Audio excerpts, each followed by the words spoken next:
Yo les voy a hablar sobre el ajedrez moderno.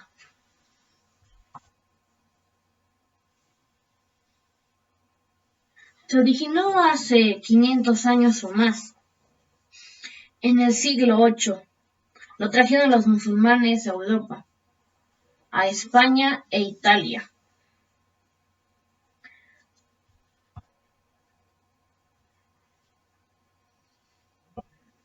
En el siglo XV, el juego fue difundido por toda Europa. Los españoles agregaron dos nuevas fichas al ajedrez. Le agregaron la dama y el alfil.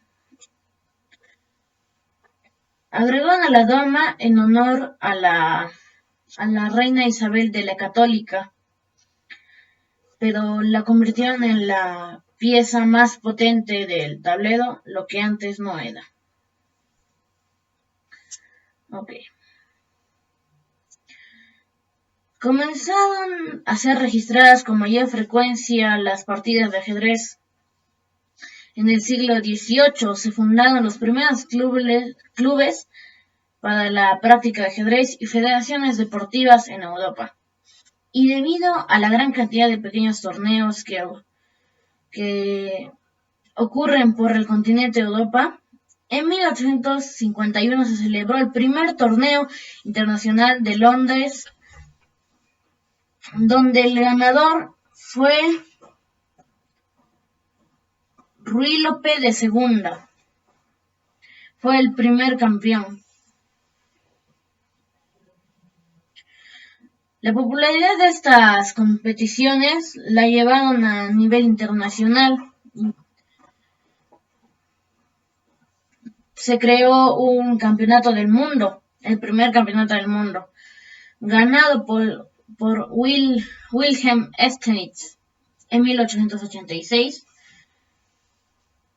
En 1886 también se fundó una de las federaciones más grandes, que sería la Federación de la FIDE, que tiene más de 128 países alianzados. Los únicos que lo superan es el fútbol y el atletismo. El ajedrez femenino. Esto ya apareció mucho tiempo después, en el año 1924, en París, que se organiza la primera Olimpiada de Ajedrez y el Mundial Femenino, ganado por Vera Menchik. Okay. A finales de la década de 1950 comenzaron a surgir computadoras. Estas computadoras, como el AlphaZero, eran capaces de vencer al campeón del mundo y facilitando así el análisis de la partida en competiciones en línea. Pero ¿cómo era posible que una máquina que gane el campeón del mundo no sea que el creador de la máquina no pueda ser capaz de vencer a su creación?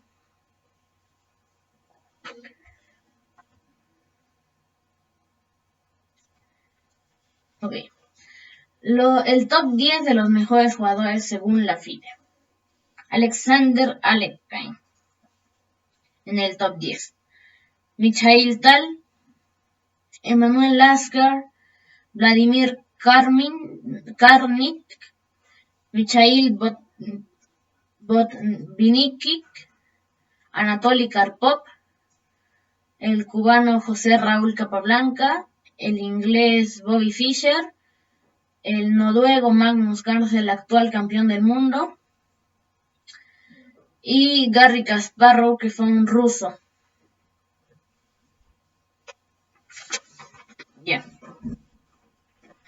Ahora les voy a contar un poquito de la historia de Bobby Fischer contra Boris Spassky. Boris Spassky fue un jugador de la Unión Soviética, un gran maestro. Entonces, él se enfrentó en la final del mundo contra Bobby Fischer, el inglés. Estuvo a punto de presionarse el botón de la de la guerra, porque en ese momento estaban en la Guerra Fría. El encuentro terminó siendo ganado por Bobby Fischer, pero los soviéticos se quedaron disgustados porque habían perdido el honor. Entonces decidieron comenzar a aportar más a los ajedrecistas, a las escuelas de ajedrez, y así recuperar el honor nacional. Okay. Estuvieron dos candidatos para dos soviéticos que fueron candidatos para ir a la mundial. Solo podían elegir a uno. Entre ellos estaba Víctor Pernavis y Anatoly Karpov. Se eligió a Anatoly Karpov porque Víctor Pernavis ya estaba un poco viejo. Entonces él se quedó molesto, muy pero muy molesto, y volvió a... Se fue de la Unión Soviética y se convirtió en inglés, y lo apodaron el traidor. Entonces Anatoly Karpov fue creciendo y ganó la Copa del Mundo, ya que lamentablemente Bobby Fischer se retiró del ajedrez, entonces no había contrincante que él pudiera pararlo. Pero se presentó alguien que lo quería retar para el título del mundo. Era Víctor Pernavis, el traidor. Esta batalla duró 500 horas, alrededor de 15 días en 5 rondas. Terminó ganando Anatoly Karpov y Pernavis perdió todo el orgullo que tenía. Anatoly Karpov ya se creía el mejor, nadie lo podía parar, o eso se pensaba. Pero se fue criando un niño llamado Garry Kasparov. ¿Cuál sería su maldición o su demonio? Ese niño, nadie sabía que lograría ser el campeón del mundo. Creció y creció y llegó a la final contra Anatoly Karpov. Este encuentro fue en 1987. Estos dos tenían una rivalidad tan grande que se catalogó como la rivalidad más grande entre dos jugadores de ajedrez y también entre todos los deportes. Acá Garry Kasparov salió ganando en la última ronda por muy poco, y el ajedrez tuvo su época dorada. En esa final se alcanzaron los 13 millones de espectadores, lo que ahora es imposible para una partida de ajedrez, aunque sea una mundial. Estaba en sus momentos de oro. También estaban creciendo unas 3 hermanas, llamadas las hermanas Polgar. Ellas fueron 3 hermanas que no fueron a la escuela. Sus papás las educaron con el ajedrez, con la idea de que un genio no nace genio, sino que el genio se crea o se hace a partir del estudio y los años. La única que fue top 10 en el mundo fue Judith Polgar.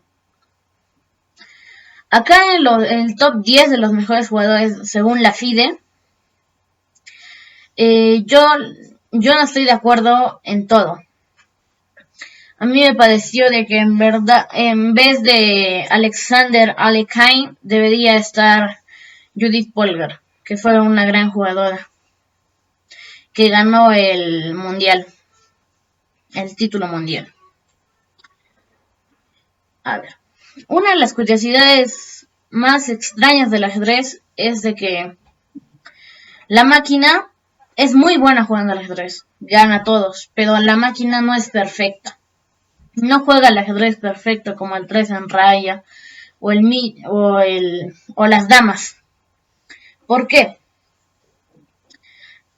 Una partida de ajedrez puede terminar en formas distintas, empezar en formas distintas. Pues una partida de ajedrez es muy distinta cuando estés jugando con cualquier tipo de persona. Se rumorea que hay más partidas de ajedrez, que más tipos de partidas de ajedrez en todo el espacio que de átomos. ¿Por qué? Porque de átomos se conoce que es un 1 seguido de 80 ceros. En cambio, de las partidas de ajedrez según los matemáticos es de un 1 seguido de 123 ceros. Bueno, y esa fue mi exposición. Espero que les haya gustado y gracias.